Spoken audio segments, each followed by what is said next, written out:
Welcome to the Rachel's English Podcast. I'm Rachel, and this podcast is made especially for non-native speakers to help you learn the phrases and idioms that Americans use while speaking natural American English. If you would like a free copy of the transcript of this episode, just go to rachelsenglish.com/podcast and search for this episode. As we're in the holiday season here in the U.S., many people celebrate Christmas. It's become a commercialized holiday here in the U.S., and even people who don't go to church regularly or don't identify as Christians do often exchange Christmas gifts. So at the end of the year here, we're going to be discussing gifts, and we're going to be talking about the best gifts we've ever gotten. As we go along, if an interesting vocabulary word or idiom or phrasal verb comes up, we'll stop and discuss it to try to make sure that everyone understands how we use these in American English. All right, I'm going to sit down here with my husband, David. Let's get started. David, do you have any gifts from childhood that are very memorable for you? Yes, I have one time in particular. I was maybe 8 or 9 years old, maybe 6 or 7. And there were two things that I really, really wanted. One was the Atari 2600. And that's a game console? That was a game console. That is one of the originals. Is that something that plugged into your TV, or was it a... Right. Okay. Yeah, plugged into the TV. And I didn't think that I was going to get that. And the other one was this, I forget what it was called. It was like a Speak and Spell, maybe. It had a little keyboard. It was this self-contained electronic toy that taught you about spelling and punctuation that I thought was really cool. Maybe a friend had that. And I didn't really think that I would get either of those. They were both stretch gifts. Stretch gifts. That means something you don't think you're going to get, but you're going to ask for it anyway. Yeah, maybe reach is better. We would use that like if you're applying to college. You have a reach school and a school that you think you might actually get into. And I think you could also say, if you set goals for yourself, like you could have an easy goal, a challenge goal, and maybe a stretch goal. And a stretch goal would be something you don't think you're actually going to be able to achieve, but you set it just to motivate yourself. Yeah. Like my goal this month, let's say, is to lose 2 pounds. That's my easy goal. My challenge goal is 6 pounds, and my stretch goal would be 10 pounds maybe. Yeah, right. Okay, so this was a stretch ask. Both of these things individually were things that I did not think that my parents would get for me. And so we got to Christmas morning, and I opened the Speak and Spell thing, and I was freaking out. I could not believe that I had gotten it. I started playing with it. What does freaking out look like? Just like my jaw dropped to the ground. I was just shocked. So surprised. I could not believe it. Did you get kind of hyper about it, do you think? I think I probably got hyper. Mm-hmm. Yeah, I got really happy, I'm sure. Very energized. Energized, smiling, laughing. Maybe there was a lot of, oh my God. Yeah, stuff like that. So my Christmas was already going to be the greatest Christmas ever because I had gotten this thing. And then there were a couple more presents under the tree still. And I opened it up, and the Atari was in there too. And I almost imploded from happiness. Like, I could not believe my eyes. What's the difference between implode and explode? So explode is something that happens outward, right? And implode is something that happens inward.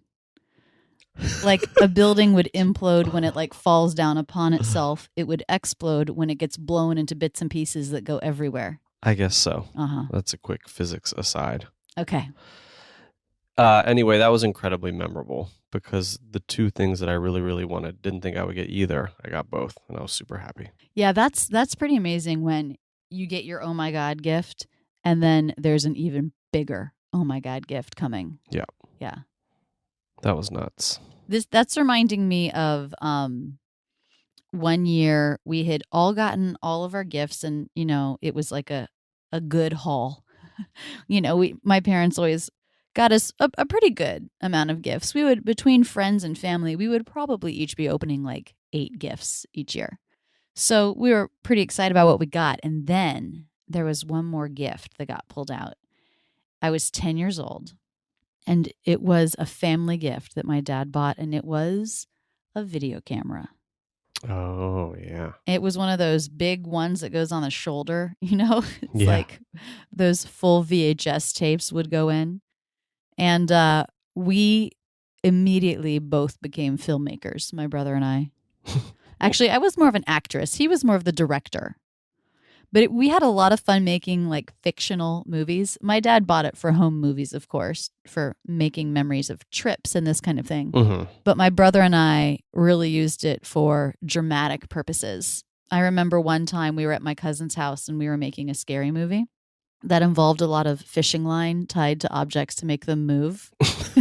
And then also we put together an outfit and like stuffed it with other clothes or something. I don't know. We made a dummy that we threw off a balcony. Oh, my God. Yeah. And the worst part of it is that movie got erased. No. Yes, my aunt accidentally videotaped something over it. The movie was called Boo 2. It was a sequel to one my brother and I had done called Boo. And it's lost forever. Oh my gosh. We can still remember some of the lines from it. You guys should re-record it. Like we sometimes, Nikki and I will go, the piece is moving. Because there was a scene where we were playing the game Sorry. Yeah. And the pieces started moving around on the board. Oh, wow. Yeah. Oh, my God. Yeah. I mean, this was an intense film. Wow. So that was a really memorable gift. And actually, I remember another gift that was memorable so much because of the packaging. Mm.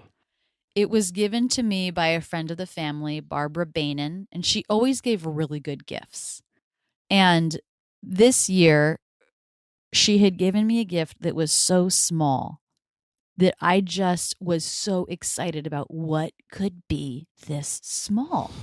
And it turned out to be a teeny little Christmas ornament that was really cute that we still have and we still hang on our tree.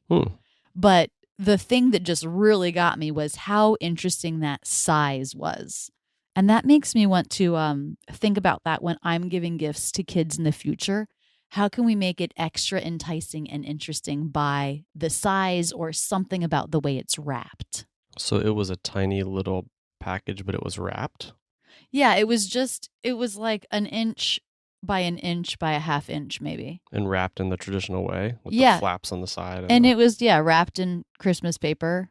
I don't think it had a bow on it, but it might have had a tag. But I was just so taken by that. That's fun. Your gift, the family gift that your dad got you guys, then recently he's digitized some of those movies and he just gave his siblings a gift of that footage. Yeah, he That's gave pretty them cool. a flash drive, and it had on it an interview that they did with my grandparents when my grandparents were in their late 80s, early 90s, just talking about their lives. Mm-hmm. My aunts sat down with them and interviewed them, and my dad taped it. And that's really awesome. That's something that I want to do with some of my audio and video equipment is get some of the stories that the family passes around on tape because I don't want to have to try to remember them all. Yeah. It's funny that we still use the term on tape when everything is digital now. I was thinking that too. Yeah. On my hard drive. There you go. Backed up. I think when we think about gifts, we often think about childhood. What about any gifts that you've received as an adult that have been exceptional or memorable? Yeah, I was thinking about that too. Childhood comes to mind. I think that those presents under the tree, that just, they stood out so much in our memory. But another great birthday that I had was when I turned 40. And, we invited all of my family and a ton of friends to our house. And the gift was not an actual gift, but having all those people in the room at the same time was so much fun. And, we had good food and just people hanging out and being around. That's one of my birthday highlights for sure. Yeah, that was a really fun evening and day. And I remember feeling really happy that it worked out like that because I was 7 months pregnant and I was not up to coming up with an amazing gift idea. And it's the 40th birthday. That's a big deal. So I was really glad that we had that idea and that you kind of also took on some of the planning that maybe I normally would have done if I had more energy and was feeling more up to it. So what do you mean 40 is a big deal? You mean, what does big deal mean? Mm-hmm. It means out of the ordinary and important. It's like 39th birthday, not a big deal. I also use the phrase up to it. I didn't feel up to it. I didn't feel up to throwing you a big party because I was really physically drained by being pregnant. So if you're feeling up to it, that means, okay, you have the energy and the time to put forth the effort to do something. If you're not feeling up to it, then it means you don't. So for example, I could say, David, I know we are planning on going out to eat tonight, but I'm just not up to it. I'm feeling tired. Can we eat in instead? You could use it like that. Mm-hmm. It can be something major. I'm not up to switching jobs right now. I'm just going to stay here even though I'm not that happy. Or you can use it for something minor. Hey, are you up to dinner out tonight? Sure, that sounds great. Yep. For me, I had a great birthday gift also when I was pregnant. So David and I have birthdays that are only 25 days apart, both in November. I'm the 5th and he's the 30th. And so Stoney was due at the end of December. So that one year where David turned 40, I was also very pregnant on my own birthday and was not sure, what I was feeling up to. And then also knowing that this was going to be my last birthday without being a mom. And David did something really special. We had been in New York, was it just the weekend before, visiting Renee? I don't remember that. We had been in New York, I think the weekend before, and David had brought a wad of cash that he passed off to my friend Renee. A wad being like a big ball, a chunk, a wad of cash. He gave it to my friend Renee so that she would have it. And then he and Renee, over the course of the week or the couple weeks before, had been looking at cultural events. David knows I'm big into the performing arts. And so they had chosen a symphony and had emailed a bunch of my girlfriends in New York and got everyone who was free to come to the symphony. But before that, we were going to do dinner. Not everyone could go to the symphony. And before that, we were meeting at this chocolate shop. But I didn't know any of this. So the day of my birthday, my friend Krista here in Philly has asked me to go to lunch, which is part of the ruse, which is, what does that word mean? The setup, the conspiring. Yeah, the conspiracy to get me to New York without me knowing it. Ruse or ruse? That's a really good question. I'm going to go ruse. Let's check. Okay, it's pronounced ruse. Nailed it. No, I said it with an S. What? I said ruse. I nailed it. Yeah, you nailed it. 1 in every 100 times I get one right and you get it wrong. This brings up an interesting point. First of all, nailed it means got it, did it. I was right. Did it well. And then the other thing is this word is spelled R-O-U-S-E. So a word ending in S-E can go either way. Mouse is an S, but rose is a Z. So you don't always know how something is pronounced. Now, I should have known this. I feel like I've heard this a number of times. I guess I wasn't paying close enough attention, but the thing that I find interesting is that you can know a word well by having read it, but it might be a word that's used more in writing than an actual conversation. And so you're not really sure how it's pronounced. And this is something that even Americans, even someone like me who focuses so much on pronunciation, will run into problems where we are mispronouncing words. Right. Actually, just this past Thanksgiving, we were with my dad's side of the family, and my cousin brought a game called Taboo. And they were calling it taboo. So they were putting a schwa in the first syllable, t. And I was putting the a vowel, ta. We were both doing the same stress. And I was kind of making fun of them for calling it taboo. And they're like, that's how the word's pronounced. And I said, no, it's taboo. So I looked it up, and both pronunciations are acceptable, but actually the schwa is more common. And I was surprised because I felt like I had not heard it that way. But again, I mean, it's not uncommon for me to be looking up a word. It happens every so often where I'm not sure about the pronunciation or someone else and thinks it's different and we have to look it up to see. Yeah. And I think it's also, what we just did there was kind of had fun with it. Like, let's each place our bets and take our guesses on which way it's pronounced. That makes it kind of fun. Yeah. But then someone is right and someone is wrong, and you were right, and now I feel bad. Okay, anyway, back to the whole point. So Krista invited me out for lunch. And at this lunch, I got a phone call from David. And David said, Krista has something for you. So Krista pulls out this train ticket. And he says, go home, pack up real quick. Krista's going to take you to the train station. You're going to New York. So I was like, this is amazing because New York is my favorite place on earth. We live in Philadelphia. So it's not a long train ride. Krista took me home. I packed up a quick overnight bag. He said I was staying with my friend Renee. And she took me to the train station. And on the way up, so David said, you're to be at L.A. Burdick, which was one of my favorite places in New York. It's not there anymore, but it's a chocolate shop. He said, go to L.A. Burdick at 5. And so I knew I was going to have some extra time. So on the way on the train, I booked a massage. That was heaven. And then I walk to L.A. Burdick. And as I'm walking, I'm like 2 blocks away. Maybe I'm even on the block. And I turn a corner and I'm walking, and up behind me walks one of my best friends in the whole world, Beads. And she was like, hey, Beads. Beads is the nickname she calls me and I call her. Her actual name is Lynn. And I was like, oh my God, Beads, hi. And so we walked to L.A. Burdick together. Did she tell you at that point? I mean, I knew what was going on. I assumed I was going to be meeting some people there. Okay. And Renee was there. Haquen shows up. Hill comes, Lori comes, and just over the course of the next half hour, like, it was so exciting seeing who was going to walk in the door next. And I didn't know who had been invited. And I obviously I had a pretty good guess, but it was just excitement every time a new friend walked in the door. You just used walk in the door twice, which is funny.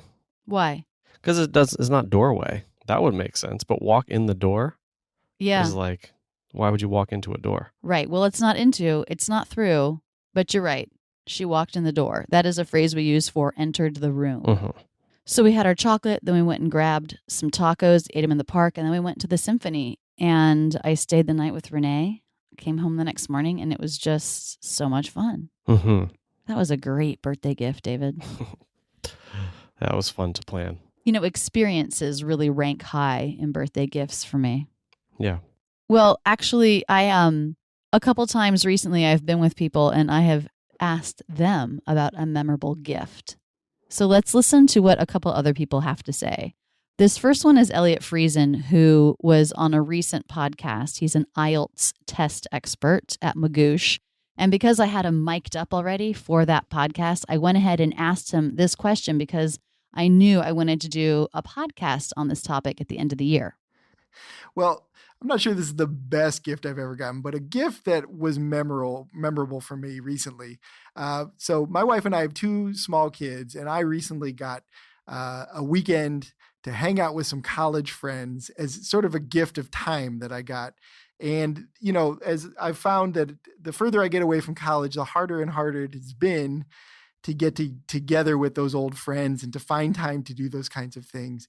And so that's one of the really the best gifts I've gotten recently, was just the opportunity to sort of take a weekend away from family obligations or other things we were doing and reconnect with some people I hadn't seen before. So that stands out as something recently that my wife has sort of taken on, because she, of course, had to stay at home and spend a long weekend with the kids and everything.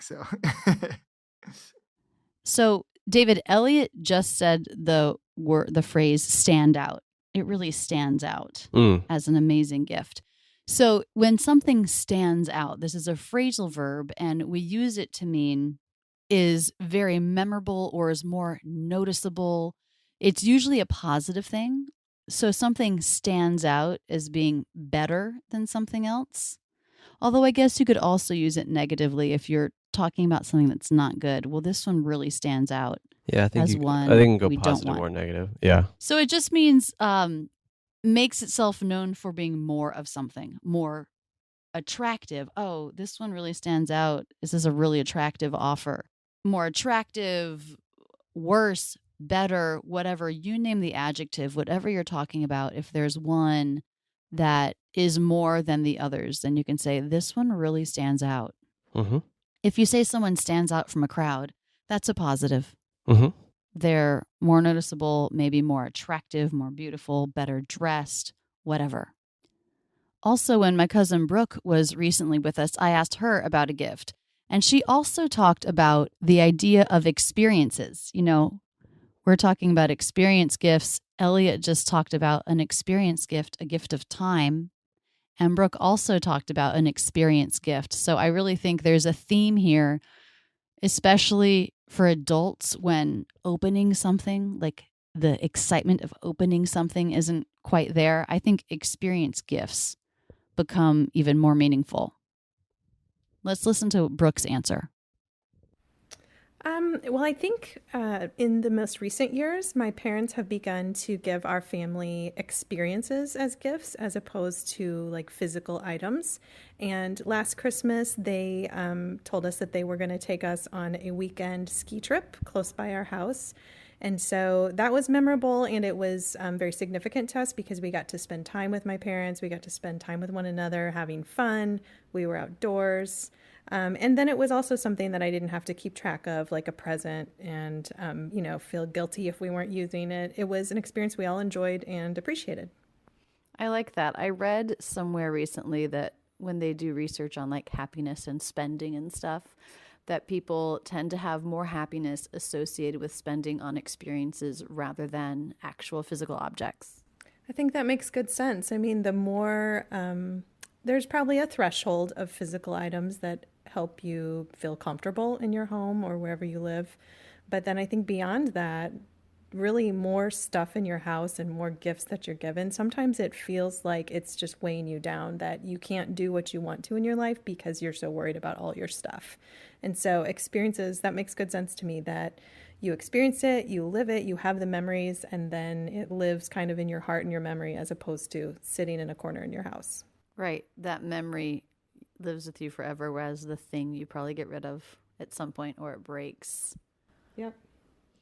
I think one thing about my cousin Brooke is she has 3 kids, so I can see how reducing the amount of physical gifts and things that are brought into the house really matters because, her kids are all making stuff at school, buying stuff for this activity, these toys, these books. And when you multiply that by 3 kids, I think that probably really adds up. When something adds up, that means might become more than you expect. For example, you could say, well, I have 1 coffee every day, and it's not a lot of money, but over a whole year, that really adds up. Mm-hmm. All right, well, that wraps up this episode of the Rachel's English podcast. David, thanks for sitting down with me and discussing some memorable gifts. You're welcome. Once again, if you would like a copy of the transcript for this podcast, you can get it at rachelsenglish.com/podcast. Just search for this episode. It's absolutely free to download. And as we close out 2017, I'm wishing everyone a really happy holiday season. And I hope you get the gift of your dreams this year. If you have some time, please head over to the iTunes store to rate and review this podcast. I do read all the reviews, and I love hearing what people think of the podcast. And even better, it would be a great gift to me if you would share an episode of the podcast with your friends, family on social media, say why you like it, and hopefully we can get even more people enjoying this podcast. That's it, guys. Until next week.